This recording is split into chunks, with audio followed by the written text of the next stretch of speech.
dari Pak Pahala. Terima kasih. Terima kasih Pak Menteri. Saya menambahkan sedikit saja, terima kasih rekan-rekan media. Jadi ini upaya pencegahan yang kita lakukan sebenarnya udah 3 atau 4 tahun lalu menindaklanjuti kalau teman-teman ingat kasus suap di KONI gitu ya.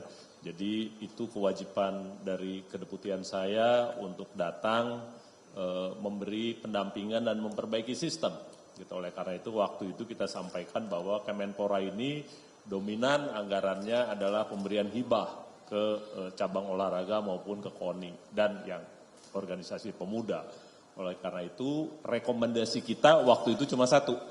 Kita buat aplikasi di mana masyarakat bisa lihat gitu ya, proposalnya dari mana saja, berapa jumlahnya, kriterianya apa saja yang diperbolehkan dalam proposal, yang disetujui berapa, dan pertanggungjawabannya kayak apa. Sesederhana itu. Oleh karena itu, hari ini saya datang ketemu Pak Menteri dan jajaran, kita sampaikan sampai mana kemajuannya kira-kira. Karena Pak Menteri bilang, ya sudah, kalau bisa bulan depan, jadi rekan-rekan media juga bisa lihat cabang olahraga tertentu itu proposalnya berapa sih setahun ini dapatnya dari Kemenpora gitu ya. Jadi lebih terbuka itu saja gitu karena belajar dari kasus yang lama gitu. Yang kedua, aplikasi ini kita akan kerjasamakan dengan Kemdagri juga. Kita akan bagikan ke seluruh provinsi. Jadi provinsi kan sama, kisahnya gitu juga ya, dari daerah minta APBD. Nah kita bilang nggak usah bikin aplikasi, ini dari Menpora udah ada, dipakai saja. Dan itu versi mobile-nya juga ada, jadi rekan-rekan media bisa ngecek gitu ya, di level daerah kayak apa, di level pusat kayak apa gitu. Nah kita pikir dalam waktu dekat kita akan launching ke masyarakat dan silakan diakses plus diprotes kalau ada yang salah atau yang kurang-kurang lah gitu nih. Kita bilang kan anak muda nih pemakainya gitu ya. Nah yang kedua kita tawarkan gitu bantuan ke Kemenpora untuk kalau ada LHKPN yang perlu diteliti dengan inspektorat, kita akan... Menterinya Pak perlu Pak? Mau diajarin. Menterinya udah meriah. Jadi kita tawarkan supaya ya jangan juga orang bisik-bisik gitu ya, aplikasinya terbuka tapi ada beberapa pegawai yang tidak pas profilnya. Nah itu nanti Pak Inspektur akan hubungi kami gitu ya.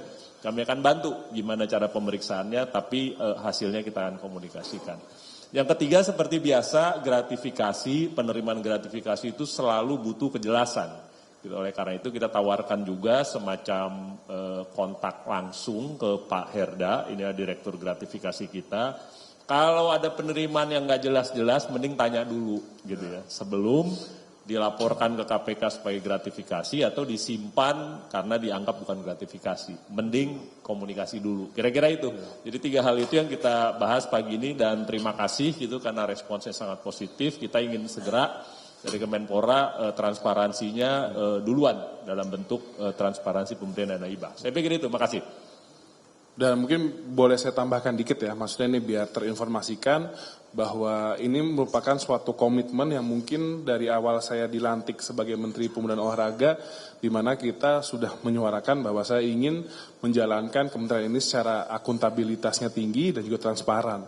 Dan sebenarnya tidak hanya KPK yang kita gandeng, dari awal saya duduk itu kita bahkan semua proses waktu itu persiapan SEA Games, Para Games, dan juga FIBA World Cup itu ada pendampingan juga dari BPKP ya Pak ya, BPKP dan juga kejaksaan, dan kejaksaannya melalui Jamintel ya, dan itu pun dari sebelum saya diperiksa kejaksaan, jadi tidak ada hubungannya.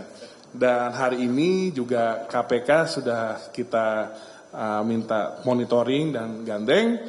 Dan bahkan juga dari Mabes Polri itu kita juga berkolaborasi dengan Satgas Pencegahan Korupsinya. Dan bahkan Pak Kapolri baru saja menugaskan Pak Ambarita Damanik sebagai tenaga ahli di Kemenpora, sebagai tenaga ahli bidang pencegahan korupsi di Kemenpora. Jadi ini langkah-langkah komitmen saya untuk memastikan pengelolaan Kementerian Pemuda dan Olahraga ini insya Allah dan semoga selalu diselamatkan dan dijauhkan dari praktek korupsi dan juga maladministrasi.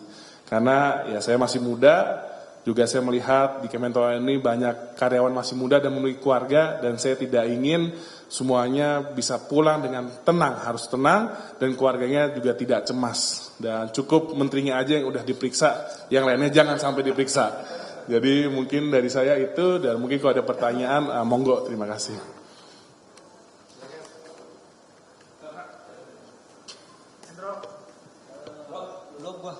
Izin gue. Selamat pagi Pak Dito, selamat pagi Pak Sahal. Dari Taufik Pak, dari Remol Pak. Izin mau menanyakan untuk kedatangan Pak Sahal selaku KPK di sini. Ini Pak Pahala kedatangan Bapak di sini itu atas Bapak datang di sini atau memenuhi undangan dari Pak Menteri? Karena tadi Pak Pahala memenuhi undangan ya. Oke, langsung dijawab. Terus yang kedua, ini aplikasi ini itu langsung di Kemenpora langsung yang akan langsung dibuat dan langsung kita lihat aplikasinya seperti apa. Sudah dibuat, tinggal disempurnakan saja. Dikasih nama sama dia ada versi mobile gitu ya Pak Menteri. Jadi sementara aplikasi ini sudah kita aplikasikan di Kemenpora dan kemarin pemakaiannya di SEA Games sudah, tapi pada kemarin ini baru tahap internal di mana hanya bisa stakeholder Kemenpora dari federasi, KONI dan KOWI. Dan ini atas masukan dan rekomendasi dari Pak Pahala selaku Deputi Pencegahan KPK, ini lebih baik lagi kalau kita bisa declare ke masyarakat umum untuk melihat. Dan kita juga setuju untuk itu, dan mungkin ini langkah selanjutnya langsung kita sempurnakan dan membuat platformnya lebih terbuka, seperti itu. Ditambahkan aplikasi ini fungsinya antisipasi agar tidak ada kekeliruan dalam nominal angkanya atau seperti apa, minta tolong dijelaskan karena khawatir ada kekeliruan di situ, karena itu diadakannya aplikasi. Seperti itu Pak, minta tolong dijelaskan Pak Pahala. Termasuk seperti jadi aplikasi ini tujuannya adalah pertama proposal pengajuan yang ada tiap cabang olahraga untuk dana-dana platnas ini, pertanggungjawabannya bisa dinilai secara elektronik. Jadi tidak ada lagi interaksi antara dari cabur ke pejabat di Kemenpora. Jadi itu aplikasi untuk membagi dua tahap ya Pak ya. Pertama kan kita menurunkan dana 70% dan 30% sisanya lagi ketika secara digital dan elektronik itu sudah terverifikasi pelaporannya dan juga pertanggungjawabannya. Jadi ini adalah dalam rangka benar-benar angkanya sesuai dan juga pelaporan yang itu sesuai. Jadi udah tidak ada lagi subjektivitas penilai terkait pelaporan. Jadi ini yang menilai ini udah mesin dan ya rigid, jadi tidak ada lagi ruang-ruang buat negosiasi. Seperti itu. Ya. Izin Pak Hendro dari Berita Satu ke Bapak Hala. Pak Hala, kemarin di gedung KPK Bapak mengatakan bahwa Pak Menpora akan merevisi laporan harta kekayaan terkait hadiah menjadi hibah tanpa akta. Nah pertanyaannya hibah tanpa akta ini Pak dari Pak Menpora itu ini berupa apa Pak ya hibahnya itu dan angkanya berapa nilainya, itu aja sih buat merevisi atau mengklirkan itu. Semua yang dikategorikan hadiah setelah kita klarifikasi kemarin dengan Pak Menteri, saya komunikasi langsung dan kita dapatkan datanya. Jadi di KPK gini prosesnya ya. Pertama Pak Menteri kirim LHKPN, masuk namanya proses verifikasi. Itu mesin yang ngerjain, kalau lengkap ada surat kuasa gitu, dia akan tayang di e-announcement, itu verifikasi. Kalau di tayang lantas ada pertanyaan saya, kok hadiah gitu ya. Sepanjang sejarah KPK tidak pernah ada yang melaporkan hadiah sebesar ini.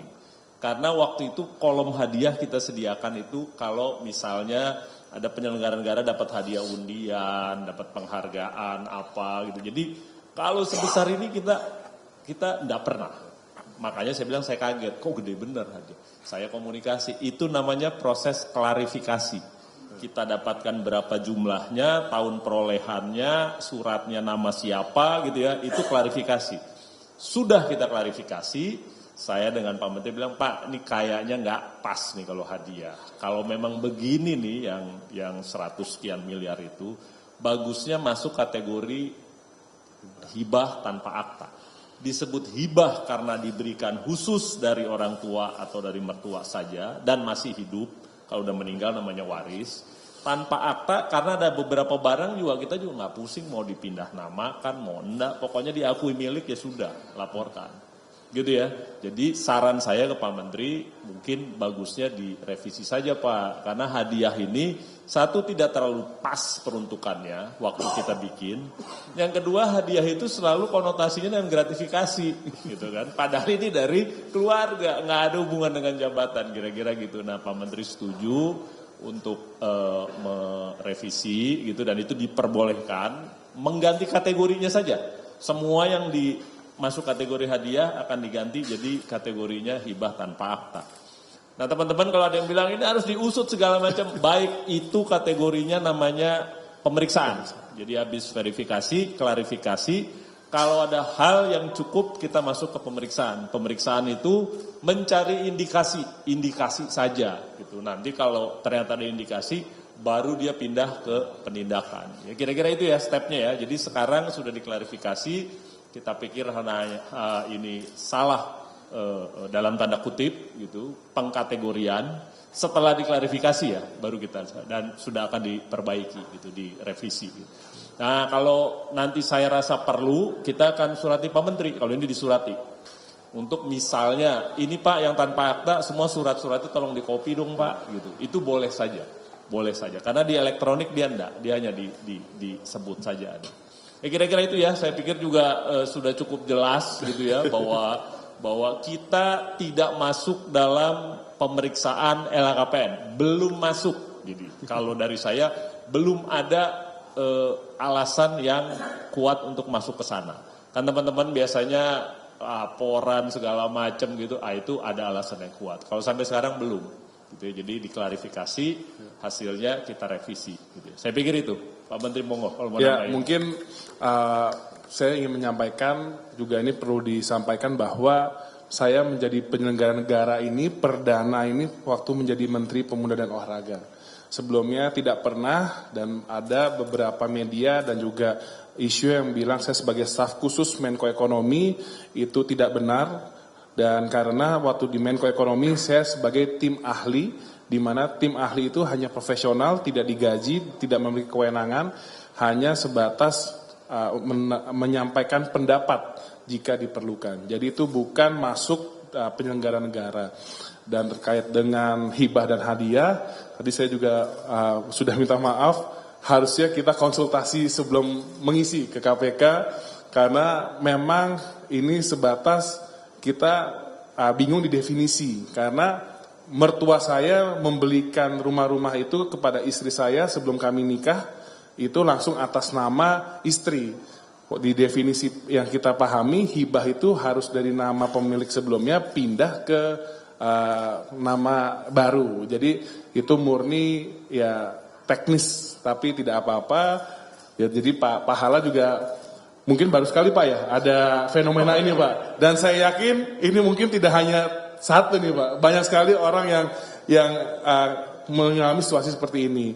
Tapi ya kita sebagai anak muda memang kalau harus direvisi, pasti kita revisi. Dan saya juga ingin meminta maaf juga, ini menjadi kegaduhan juga di publik. Dan prinsipnya saya semenjak duduk sebagai menteri, kita pasti yang namanya komitmen dalam menjaga integritas, akuntabilitas, dan transparansi. Jadi ini juga merupakan menurut saya proses dan konsekuensi menjadi menteri termuda, dan yang pasti disorot, dan saya siap mempertanggungjawabkan semuanya. Terima kasih. Cukup. Terima kasih ya. Terima kasih.